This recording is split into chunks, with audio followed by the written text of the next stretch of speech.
কখনো কি আপনি আল্লাহর সাথে এভাবে কথা বলেছেন? কিছুদিন আল্লাহর সাথে এভাবে কথা বলুন, নামাজের সিজদায় এবং মোনাজাতে। হে আল্লাহ, আমি দুর্বল এবং গুনাহগার। আমি আমার সকল ভুলের জন্য লজ্জিত এবং আপনার কাছে ক্ষমা ভিক্ষা চাইছি। আমি জানি আপনি পরম দয়ালু এবং ক্ষমাশীল। আপনার অসীম করুণায় আমাকে ক্ষমা করুন। কখনো কি আপনি আল্লাহর সাথে এভাবে কথা বলেছেন?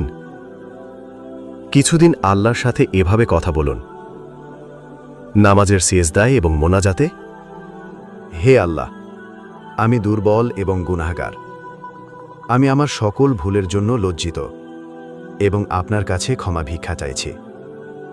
আমি জানি আপনি পরম দয়ালু এবং ক্ষমাশীল। আপনার অসীম করুণায় আমাকে ক্ষমা করুন।